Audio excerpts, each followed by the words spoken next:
nothing is wasted in life if we can learn from it and try to improve ourselves and kind of emerge from it.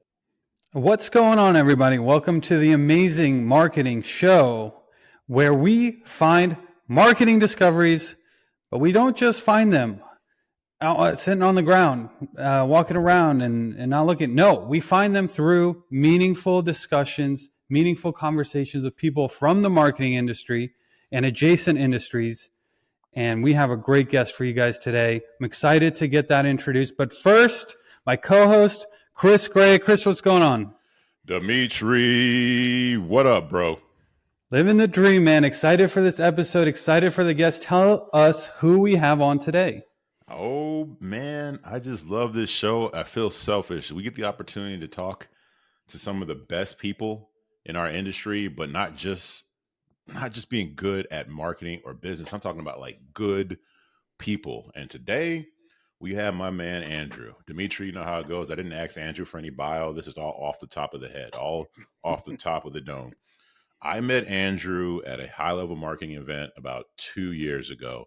And there's just times where you go out and you go to these events and you meet people and it's just a conversation. And then there's these few opportunities, these few times where you meet somebody and you connect. I don't know what it is, whether it's the energy, the vibe, whatever. You sit down with that person, it's almost as if you've known them for a long time. I met Andrew, and I don't know, Andrew, within 15, 20 minutes, we're talking about religion, trauma. It went deep and it went deep fast. And Yeah. I love that. I love that. Andrew is a phenomenal husband, father, and businessman. And we're going to get into it. I know he's the owner or co-owner of Ampri with him and his homeboy Nate. Shout out to Nate, another great guy. But we'll get into the business. But one of the things that I appreciate the most about Andrew Dmitri, and I think I've only told Andrew this, maybe one other person is, and Dmitri, we've talked about walking into this world of entrepreneurs and a bunch of successful people and people making a bunch of money, doing well, doing things that seem phenomenal. And when you walk into those rooms, it can be easy to have imposter syndrome, to feel like you're less than, to kind of shrink yourself. And I felt like that when I went to my first event where I met Andrew. And Andrew provided me with some information and something that at the end of the day helped me feel significantly more comfortable in those rooms. It's like getting reps, right? Over time, you just get better and you get more comfortable. And that's what Andrew did for me. And it changed my life because I could walk in those rooms with my shoulders back. And so, without further to do, or whatever they say, whatever it is, I'd like to introduce my man, Andrew Pincock.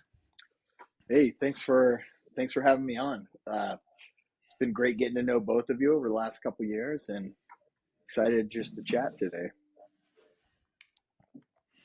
Yeah, well, we're excited to have you on. And speaking of chats, I mean, I also kind of have a story with Andrew when we first got to talking, like, whoa, excuse me, we have so many things in common. It doesn't even make sense considering Yeah, our backgrounds and our history. And even in the business world, we've had our hands in the same accounts from time to time. So that's pretty funny. yeah, Lots of cross pollination, and it's been a pleasure chatting with you for the last couple of years as well. And we're excited to get into this conversation.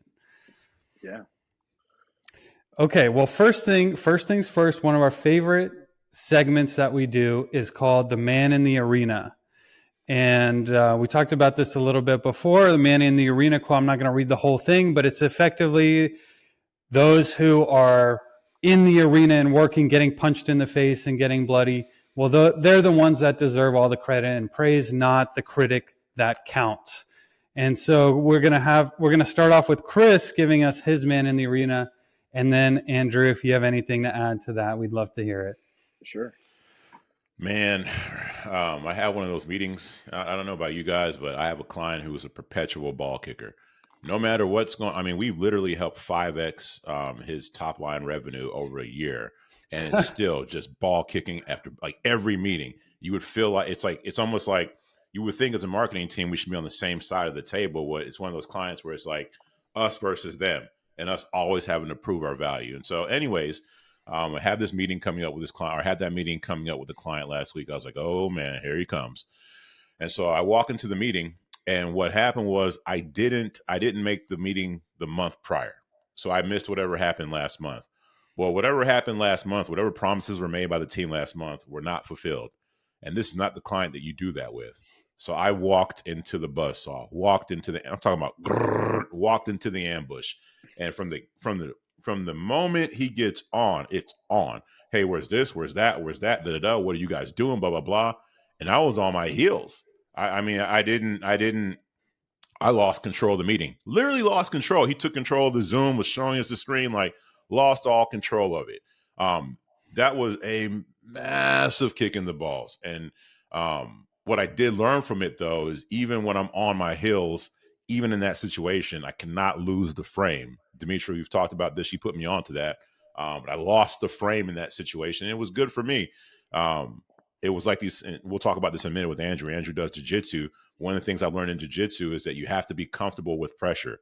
Quite literally, pressure. You have to be calm and comfortable with it. And that was a situation where the pressure was on, and I just started squirming around and panicking, Andrew, where I should have just been calm, collected, and kept the frame. Yeah, I love that. Yeah, I mean, absolutely. I think that in the marketing world, we're frequently the man in the arena. I'm in kind of a segment of digital marketing. We call performance marketing, lead generation, customer acquisition. We we own our own web properties. We spend our own ad dollars to go out there and get customers. Mostly for law firms and a couple other verticals. But so there's a lot of pressure. We live and die by the performance of our campaigns and how well it's succeeding, at acquiring cases for clients. And there's been, you know, many a time, but even specific moments recently where, um, we end up spending an extra 100 grand a month that we didn't, didn't really anticipate, that wasn't really authorized by the client. And so creating some pressure situations where you're getting, really called on the carpet and lit up, and they're bringing the CFO to the meeting on top of everything else. And, just it's hard. Like you said, you can lose the frame. I think, in that situation, uh, fortunately for us, we at least had the narrative of, hey, your cost per case acquisition is at an all-time low this month. And so, that's why we, just let the campaigns run a little wild and free this month. But definitely always lessons to learn, and having the humility to go back and recheck systems, and, even like our pacing algorithms and things that are pretty complex, managing over a dozen ad platforms, over 30 traffic partners, and just trying to make sure everything paces can get dicey. But yeah, no, I love that. There's always something to learn, but like you said, maintaining that confidence. Sometimes we are experts. We are doing things that we're trying to act in the best interests of our buyers, and we're kind of an agent there. But hey, you can still get lit on fire even when you're doing well. Yeah, totally. And one of the things that we all know as agency owners, that no matter what, there's going to be changes, and there's things that are going to go wrong. Whether it's an overspend, hey, what's an extra 100,000? If I've got the data to back it up at least, and you can frame something that way where the cost per acquisition is down, it's actually good for you. But we're always dealing with these things as agency owners. I do want to bring it back to a little bit more of your history in marketing. And the first thing I want to say is I love the rebrand of affiliate marketer to performance marketer. I love that. Absolutely. There's a lot of tags that can be applied to the various types of marketing, and I've kind of run the spectrum. I started my career not, I'm old enough that the internet was still new. When I was coming out of school, I studied accounting and economics. I got my dual degree in, and then was in strategy and operations roles with online payments company early, Authorized Net, which was one of the big players in the SMB space back in the day, early 2000, and then moved to online media. And then from online media in 2008 is when I kind of transitioned full time into digital marketing. And in digital marketing, I started out with the SaaS play for a couple of years, then had a more traditional agency, But honestly, the traditional agency route, I got sick of getting fired for doing good SEO, because we were SEO heavy. We started getting more into paid search and other things like that. And then finally flipped the model to lead gen, where we're at least kind of selling a result.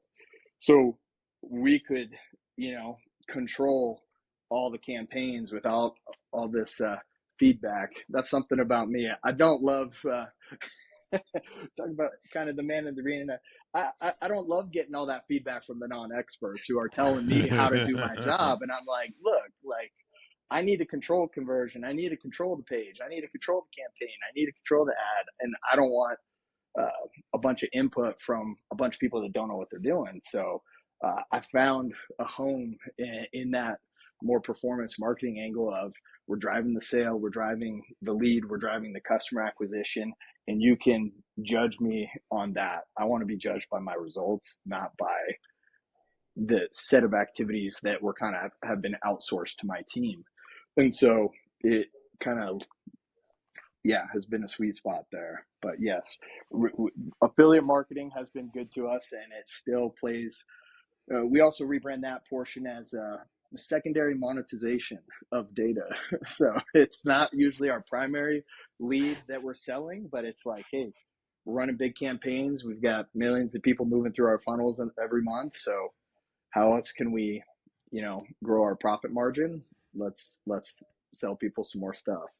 Man, it's awesome. It's almost like a government agency naming these things. It sounds like, well, here's the bill for butterflies and fairies. We're turning co-reg into a wonderful thing, or whatever, or biz. Not. I don't know what you guys Oh are doing yeah, exactly, but those old terms now they're fancy. yeah. There's bad taste in people's mouths even for lead gen. So you can hardly go there. So Totally. Andrew, with I was telling Dmitri prior to the call, with the performance marketing, affiliate marketing, that type of play, what's been unique about you is you've built a real business, right? The people, you don't have to. You have a fair amount of employees, good employees, which I've talked to. This is how they, feed their families and put food on their plates, right? And so you've taken this business, performance marketing, affiliate marketing, you made a real business out of this. Whereas you have a bunch of like Ronin, like me, who got started in the affiliate marketing game back in the day, but I didn't make a bit. It was just all like, it was all hit jobs, right? It was just take, this campaign. Oh, one worked. Okay. Got a bunch of my attention till it didn't. Then another campaign, then another campaign. And you see a lot of those guys, the people who were thought leaders at that time, I don't know where they're at today, right? Affiliate marketing isn't what it was back in 2008 or whatever. mm-hmm. And so, what's the difference between what you've been able to do versus the hitmen and the Ronin out there like me Yeah, back in the day? my slight rebrand to Hitman is, it's a cash grab, and that's okay. We all need cash to feed our families and do what we got to do, pay the bills. And so, but recognizing the opportunity more in that lens of like, okay, maybe there's an opportunistic campaign and it's more of just a quick cash grab to run that versus trying to build more of an evergreen business. And for us, it's been really a lot of the success has been around finding the right uh really we usually call them partners instead of clients or lead buyers. Even like, I don't really lose buyers. uh I don't lose from earlier the joke, but I with buyers, like, they stay for years. Like, they stay for because of the way we operate, and that allows us to help.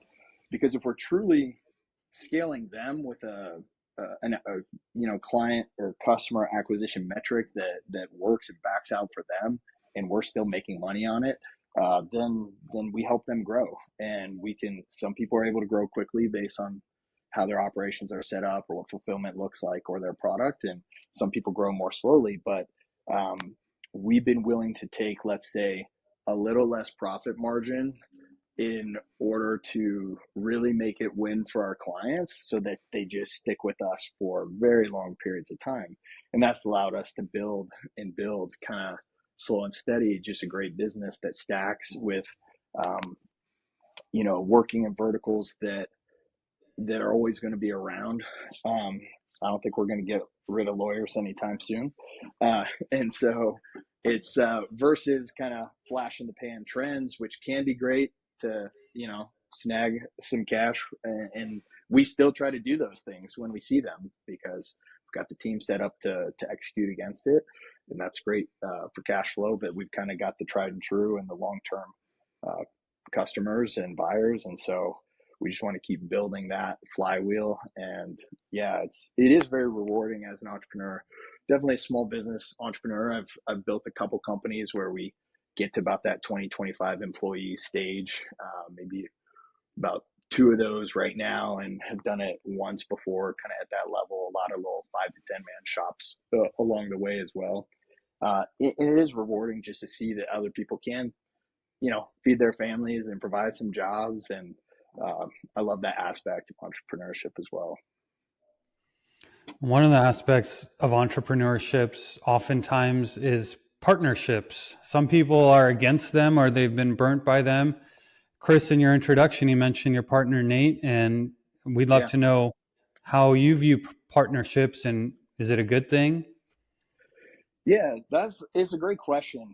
And, I don't know if controversial, but it's certainly, I think, depends on the entrepreneur's personality to some degree, objectives, etc. Prior to my partnership with Nate that started about 6 years ago, he was kind of always a lone wolf entrepreneur, no partners for about a decade prior. Me, I've lost count how many companies I've started, but let's say that hit some measure of success or at least achieve some kind of significant state. Probably like 5 good business partners over the last 18 years that have helped me build these companies. So I've always had typically one business partner. Every now and then, there's a third partner or and so it just kind of depends on the situation there. But I like the partnership aspect because typically, I love Venn diagrams. I don't know why, but I'm always just thinking about like my personality, skill set, network, everything else. We're always going to have some measure of overlap because we need to be able to jive as a partnership and be tight enough and aligned. And so we're going to have some overlap, but then we also are going to bring other things to the table. And so I want somebody who can complement me in some areas that I have weaknesses or, and so we can always unlock, I feel like, a bigger pie and more opportunity together than I could on my own. But it's not without its challenges. I've had a couple partnerships that, didn't end in the most amicable fashion. It's too bad. It's nothing crazy, but just like, yeah, we don't really talk anymore. But The whereas, ghost method. yeah, and some you're just glad you don't talk anymore. And then I've got, me and Nate, this is my longest running partnership at this point, and we feel like we're just getting started, which is how we want to feel. It's like we've got from now till I'm done to just build an empire. So that's also some of the learning along the way, right? To kind of start to find who are the right types of partners that I can continue to thrive and grow with. The thing I like about this, and I'm sorry, I keep going back to jujitsu. I'm the annoying jujitsu guy. I just Hey, want Chris, to let. do you do jujitsu? Hey, I'm glad you asked. So, like, but, what I like about this business world where we are in, Dmitri and Andrew, is it's much like jiu-jitsu, where in jiu-jitsu it'll be the most non-assuming person who can literally kill you, quite literally kill you, murder or maim you with their hands. And the business world, what I love is you come across people and you don't know. This person has a bajillion dollars, and you look at them and you would have no clue. They're just normal people. Andrew's like that. Andrew, I forgot about. It just occurred to me. You're talking about business partnerships and building your empire. Didn't you just IPO in Guatemala or something? Or something freaking ridiculous. Like, tell us about this, Macedonia, please. not Guatemala. Oh, sorry. Oh, sorry, man. Macedonia. It hasn't happened, but it's on track. So we had to get a new kind of director appointed, and that's a native there, and get a couple more things aligned with their Ministry of Finance. But that's things are on track. We just got back from a trip, me and Nate, to Macedonia. It was kind of last week of October. So uh, fun to have some international things going on. I was born and lived in France. I lived in Russia a couple years. That's one things me and Dmitri could talk shop about. Lived in St. Petersburg for 2 years, which I absolutely loved. And so I always had an interest in international business. And when I partnered with Nate, he actually already had a couple things going. Had a dev team start out as a contract shop, but then and that was one things I acquired when I kind of bought into some of the things he had going on. He bought into some of the projects I had going on when we formed kind of the full partnership. And yeah, so that team there has grown, and then we started a finance company there in that country to keep things going. So yeah, we've got about 25 employees on that side and about a dozen developers at the dev shop. And so just kind of fun experience, and been able to go over there last year, this year, just get to know the culture a little better, spend some time with the team. It's been a lot of fun, and even like I said, the rewarding part for the team members, like in this city where we're in, like we had some of the employees there telling us, you know what, like this is the best place to work in this city. It's like, this is like, for me to advance my professional career in finance, this is the premier company to be at. And it was just cool to see how it's impacted some of their lives, and just be part of that story a little bit has been fun.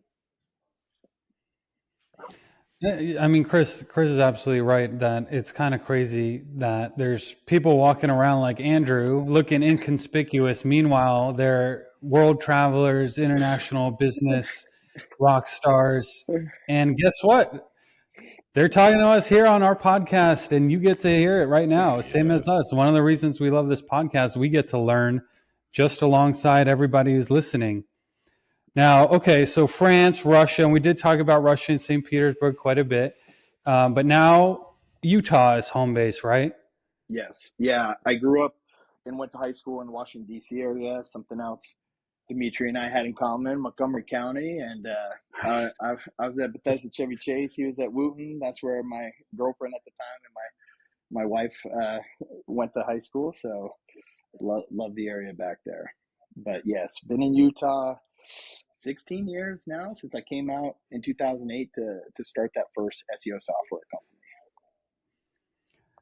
The coincidences were insane. It was I Yeah. mean, there's probably still more that we haven't quite figured out quite Oh, yet. for But sure.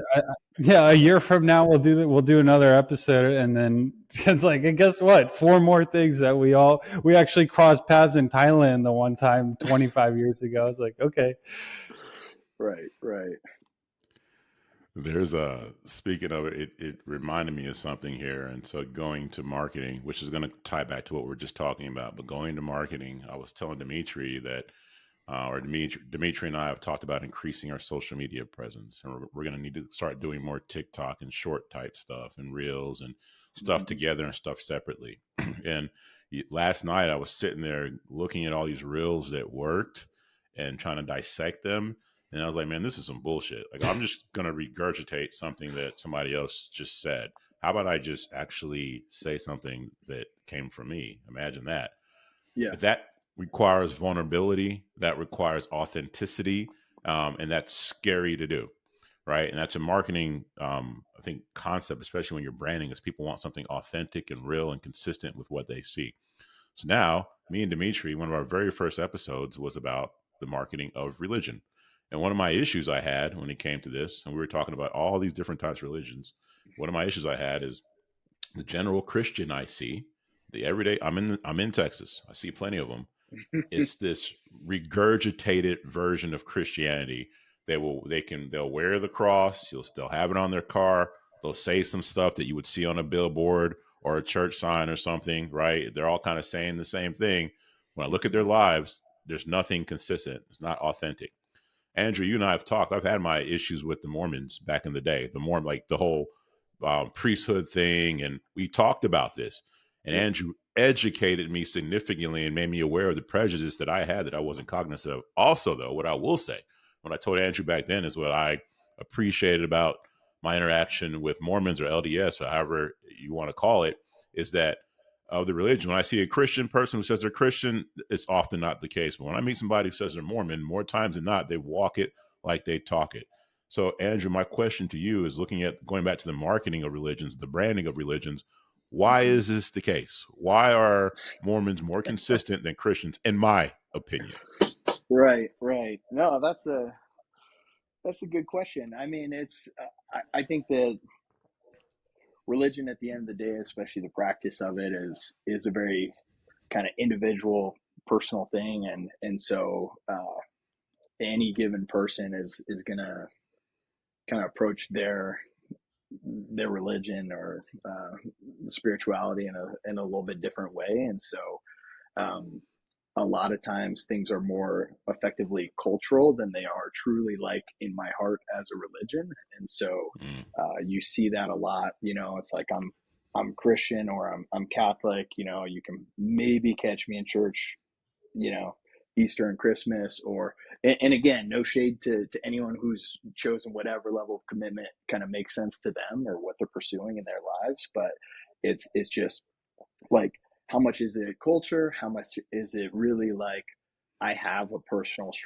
strongly held belief? I think that now you said Mormons, LDS. It's now members of the Church of Jesus Christ. It's a mouthful. So Mormons, LDS, we're never going to be offended, however you want to refer to us. Um, but I think that they do tend to over-index for being a little more actively engaged in their religion, like you said. I think that um, it demands more, and so you it's like, how do we really respond with any organization that demands nothing of us? We're going to be more likely to be much more casual in our engagement level with it. So you could say that the Mormon Church is more demanding. It's like, hey, you got to pay that 10% tithing. You got to not just show up every Sunday, but you also got to serve in an additional volunteer calling where you have some kind of role and responsibility in the congregation, whether that's extra teaching on Sunday in a youth or an adult organization, or I'm doing midweek activities trying to help the young men in the community do productive activities that help kind of direct them in their lives, or whatever it is. It's not just a Sunday only or Christmas and Easter only thing. I mean, even going back to high school, I did 4 years of seminary at 6 a.m. before high school started. So I'm at church 5 days a week in the weekdays, at church on Sunday, and I'm probably at the church building playing some basketball on Saturday too. So seven dang. days a week, you're going to find me at the church building. So there's a lot. There's some things that are very much cultural. A lot of those are stronger in the Utah environment. It's been different for me living in Utah after having grown up in the DC area and kind of having two very different perspectives on how people live. But I felt like it is the same thing, like you said. I mean, people were kind of, you're in or you're out. Growing up, it was, people were quite active, or they just were completely disengaged. So I think that ultimately it kind of just goes back to anyone's kind of personal commitment level, and what are my goals and objectives, not just in this life but the next, and what belief do I subscribe to. And so I feel like there's important things to be doing so that I can achieve kind of the objectives that I believe in with me and my family long term. We believe in eternal families, so like that's a big deal for us. And so I want to kind of live up to my potential, quote unquote, by trying to do good things, and serve here while I'm here. So yeah, that's a little bit. Yeah, I was gonna say there's a marketing lesson that's happening right before our eyes. I think if we're going from Mormon to LDS to members of the Church of Jesus Christ, it's got to be some marketing in here. Something is happening. It, it Tell is. us. It is. So the name of the church, is outlined in our book of scripture, the Doctrine and Covenants, from the get go, from the founding in 1830 as the Church of Jesus Christ of Latter-day Saints, and most people have heard that full name of the church. And we believe in kind of this restoration of the gospel, and that we have the prophet Joseph Smith at the time, back then, and that was the revelation. What should the church be named? Well, it should be named after Jesus Christ. That's the name of the church. And so in Latter-day Saint, kind of just distinguishing from the ancient church of Jesus Christ to the modern day church. And so that was the full brand. We have this book of scripture called the Book of Mormon. So a lot of people started just referring to us as the Mormons. And at one point, I want to say it's as recent as kind of like the early mid 2000s, we even really just leaned into that. We had big marketing campaign, legitimately branding campaign around just Mormons, because it was just something that most people referred to us as. But then really, as we still have a living prophet today, they, rotate out as the previous one passes away. And so President Nelson of the church, who was put in, I'm going to get this wrong, 2017-ish, 18-ish, years blur together for me. But, he felt it was important to say, hey, you know what? I think some people have lost sight that we are Christians in the respect that we believe in Jesus Christ. And I know that, how you want to take the term Christian.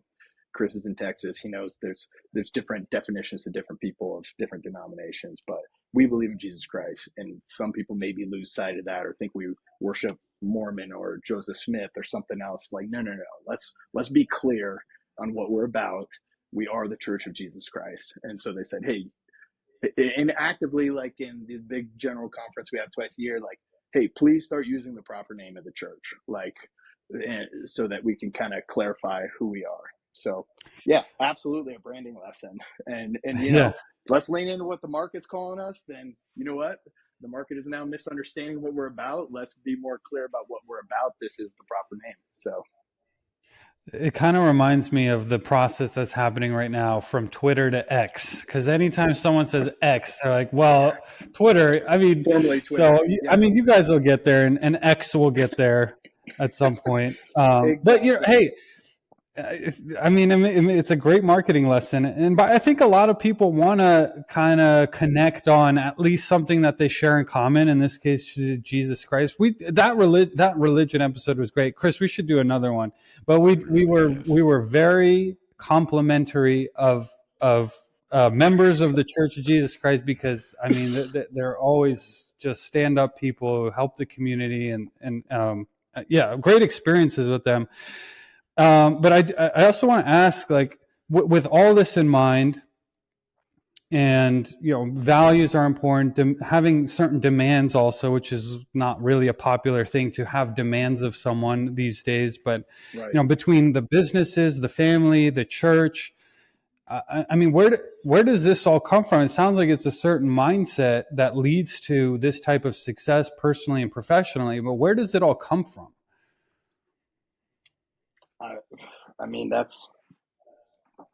That's getting deep. I don't know. What's the for me personally, where does this come from, or how do we kind of balance, prioritize? What do you Well, the thing that I'm trying to put myself in. Well, I'm curious myself. It's like, if somebody listening to this, they're wondering, well, he's got all this. He's got success in business. He's out in Macedonia. He's out also in the United States, of course. And all those things going on with the church. How do I do that? How do I get to that?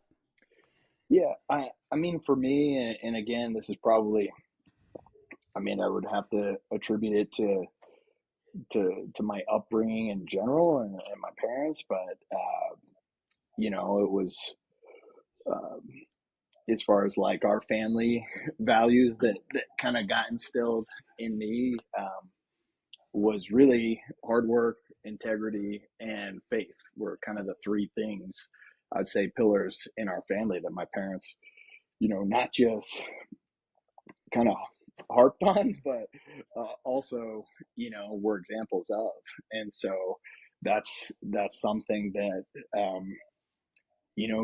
got ingrained in me. And then kind of having grown up in that culture of the church, we do, it's like we believe in this eternal progression. And so, but what am I doing now here on earth? I want to be progressing as much as I can and make the best use of my time here. And so very, very much instilled with a growth mindset that I think is nurtured by that religious belief as well, not just the family. And that's kind of where we all got it from. And so it's very much a growth mindset, and as well as kind of like a unlimited potential mindset, because if we want to dive into controversial beliefs about the church, it's like we believe eventually, I don't know how many, we don't measure years the same way and whatever the next life looks like, but let's say, I don't know how many billions or trillions of years it's going to take, but we believe man can become like God is. And so that's a pretty controversial one, and amidst some other religions. But so unlimited potential is how I would look at it with the growth mindset. Then it's like, okay, what should I be doing while I'm here? That's kind of the fuel for the fire of like, what can I and should I be doing? I'm always pushing myself. And I mentioned family being an important piece of that. So that was always a big piece for me as well. So then it's just a matter of trying to balance while you're pushing all these things, up the mountain. And to me, it's always effectively, God first, then family. And that really doesn't cause any conflicts in my opinion, kind of meshes together. And then really it's kind of business after that. And then I feel like that when we have our priorities in the order that kind of map to our values, like stuff unlocks and you can kind of progress to down the path that you're going to be happy with and fulfilled with. So it's like, if you have different objectives, different values, like just finding how do I progress and kind of unlock my potential. I think that it's still applicable to anybody. That leads me to think about something else that both you guys have in common. I think what I got from what you were saying, Andrew, is that you have a sense of values that they help you with your authenticity. This is how Andrew shows up because these are his values. That's a comfort with oneself. And the same thing with Dmitri. I've been around Dmitri a lot of times, witnessed a lot of conversations Dimitri's having with several people, and Dmitri is very Dmitri, very comfortable with himself to the point where I'm cracking up and he has no clue I'm over there dying. He's just over there being Dmitri. And there's a comfort with oneself. There's an authenticity. And going back into marketing, we're all part of the same mastermind. One of the things I'm learning is that there's a shift towards people following people and not brands, right? So they Right. won't follow Under Armour, but they'll follow Rock, who has a part of Under Armour now. They'll buy the Rock Under Armour, right? So they're following people more than brands. In order to be followed and have people buy into you, then there has to be a comfort with oneself. So let me land this plane. We're on the religion thing, so I'll go back to it. When I met Andrew, I told Andrew one of my beefs with Mormonism was that Black people couldn't get the priesthood until like 1971. Andrew, I'll let you clear up the priesthood, but to me, I was dating a girl years back, 2008, 2009. Shout out Nicole. She was cool as hell. Would have married her if she wasn't Mormon, right? Or if I was Mormon, however you want to say it. And she wasn't going to marry anybody who didn't have the priesthood. And so, and I thought it was some kind of power or whatever, but whatever. And so my beef with Mormons was like, wait, you telling me 1971, God was like, all right, Black people, here you go. Like, fine, after years. And so every time I would sit with a Mormon and try to talk about this with them, they'd be like, they would defend it. It was defending. I'm like, you can't defend this bullshit, man. You're telling me Black people, and they would just go back and forth. So I'll go there with Andrew and we're talking about it. And Andrew's like, basically, man, I don't know. That's basically what he said. But that was real. That was off. I was like, thank you. Like, at least he's not out there trying to defend it or da. He was just very much himself, very much Andrew. And so Andrew, what advice would you give people? Well, you can clear up the priesthood thing too if you want. If I murdered it, but like, what advice would you give people with finding their authentic selves? Because I think that by itself doesn't just help you as a businessman or a marketer. It helps you as a wife, husband, father, whatever it is, daughter, whatever it is. It helps you in all areas of your life. Yeah, no, that's a good question, and I'll let, if anyone's interested on that other topic, they can reach out.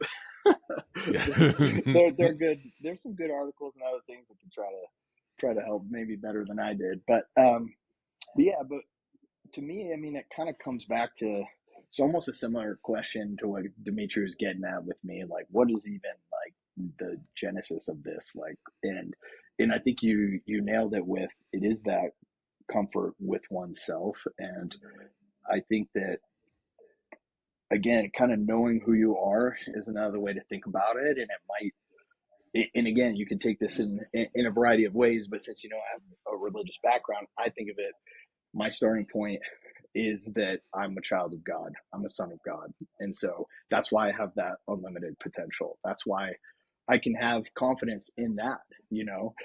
And so I have that initial grounding, and it helps kind of, bubble out from there, and how and then one other kind of firmly held belief I have that is not necessarily just kind of Mormon centric or anything, but I think a lot of people believe this, but it's like, okay, I'm here on this earth for a reason, and trying to spend some time meditating and reflecting in whatever way you do on what is that reason? Why am I here?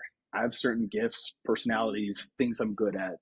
Like, everybody has these, whether they're religious or not. So you can reflect and meditate and think on it. And it's just being like, okay, I can accept who I am. I'm going to kind of understand what I'm good at. Maybe where could I apply these skills and talents, like, that can unlock not just the most money for me, but also the most value maybe for the community or other people around me. Maybe that starts with my family, but then it's also going to extend beyond that. And then I think that allows us to come from a place of like, this is me, this is why I'm here, and I'm not just here for me, but I'm here to kind of be part of this human experience that we're all here together. And the more that we can, you know work together or add value to others, it's like we're all going to be happier in that. And so, easier to share uh, more positivity that way as well. So I think that confidence can come from there. And I think that when you're there, you're less likely to be knocked off kilter. You're less likely to kind of get it. And I'm not saying people aren't still going to feel some anxiety or depression or other things, but it's just, I'm less likely to go there. I feel most of the time quite happy. It doesn't mean things aren't hard, or I haven't been sad before, but it's like this background perspective that can make a lot of like daily problems just feel smaller, and so that makes it easier to overcome it. Perspective is definitely. I mean, perspective is everything. It seems like. And now you mentioned what what we were all put on here to do. We got to figure it out. A lot of people think they were put on the earth to do marketing, but then then it gets kind of off the rocker a little bit, especially in the affiliate marketing. And I want to thank you for at least giving affiliate marketing a good name with the values that you do bring, and also a different title. No, but Yeah. seriously, like it's good. Here's my take on marketing, by the way, is like everyone kind of hates ads a little bit. They think ads are scams, and a lot of times they are, quite frankly. But the truth of the matter is, if someone's marketing something that will help you in real life, in reality, then it's a good thing. Marketing is the word that gets positivity expanded.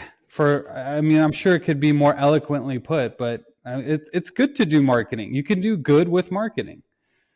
Yeah, absolutely. I mean, I feel like to some degree, you're just helping people be aware of solutions to problems in their lives. That's what we should be doing, at least.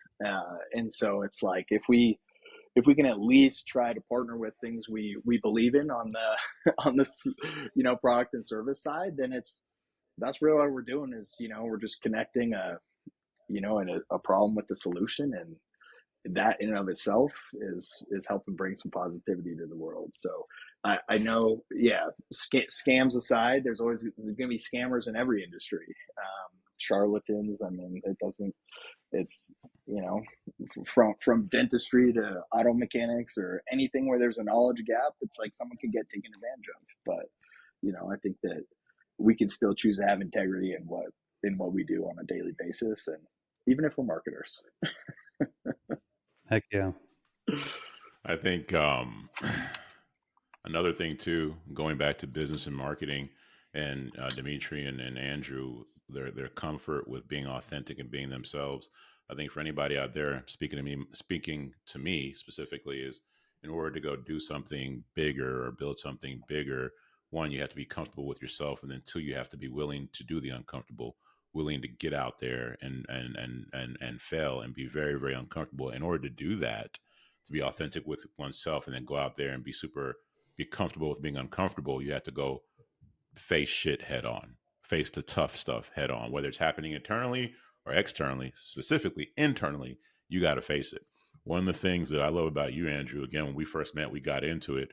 For those that don't know, my first son was stillborn. Went to the hospital, went to check the heartbeat, wasn't there. My wife had to give birth to our stillborn son. Screwed me up, and I ran from that.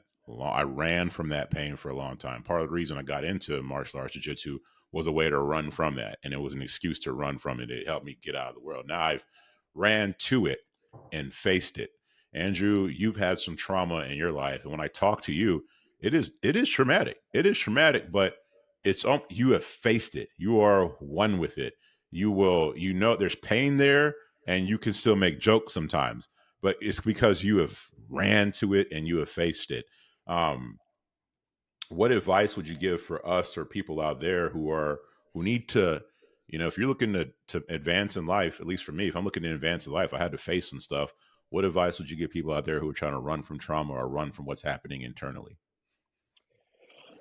Yeah, I mean, that's big.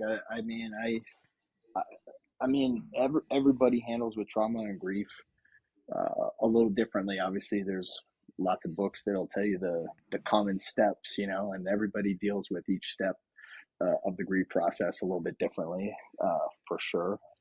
Um, and yeah, so I love that you found something to throw yourself into. I think sometimes, like, doing something physical can get you out of your head and then slowly heal the spiritual kind of and mental side. And so I think you still took a great path, kind of going down that jujitsu path as kind of at the outset there. And yeah, so my wife of about 17 years, and we had 5 kids together. She passed away at 36, and so that was a big wrench and curveball thrown in my life, and so yeah, worst thing ever. Wouldn't wish it on anyone, but definitely have dealt with it and emerged from it, and have a great situation. Married a widow with 4 kids, and so we've got 9 kids together, and having an awesome life.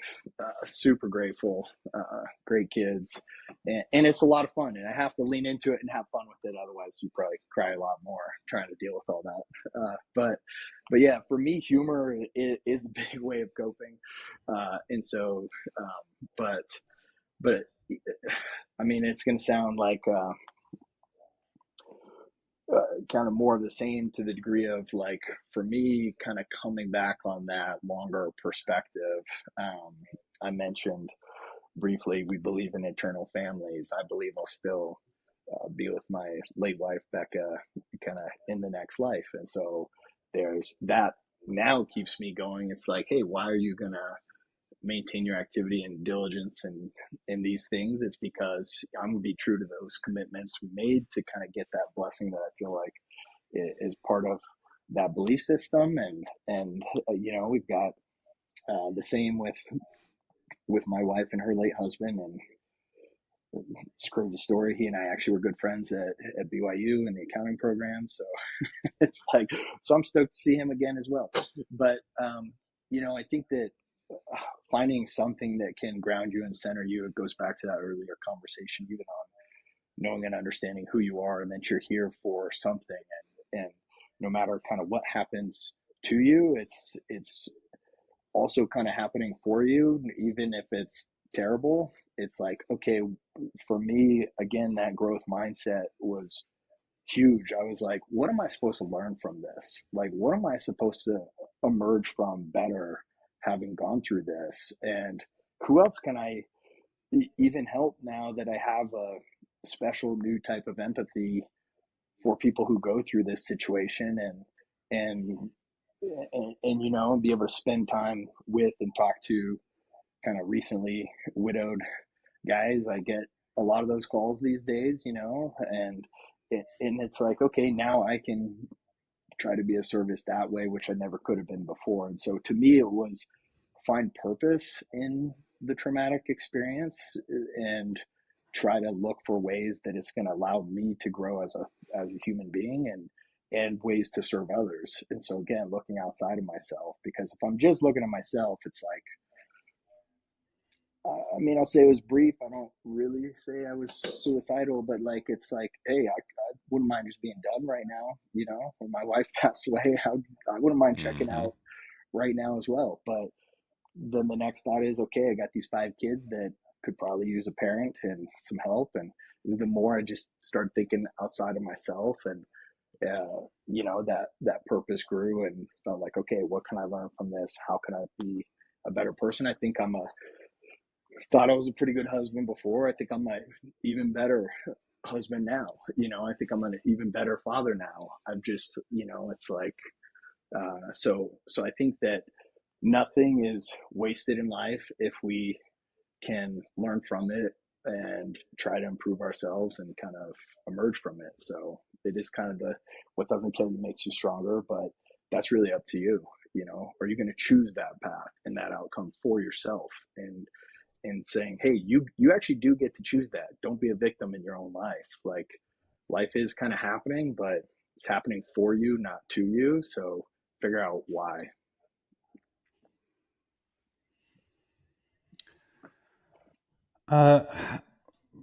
I'm almost at a loss of words because, Chris, and I think I'm inspired, and this is probably the most spiritual, fulfilling episode that we've ever had. And Andrew, Yes. I want to thank you for doing that for us today. I feel fulfilled by sharing this conversation with you today. Thank you. I appreciate that. I think I echo Dimitri's sentiment, and it just reaffirms what I already knew about somebody like you, where it's not, whether it's a Christian or Mormon, Muslim, pick your religion. There's people out there who will talk it and try to convert others by just talking it.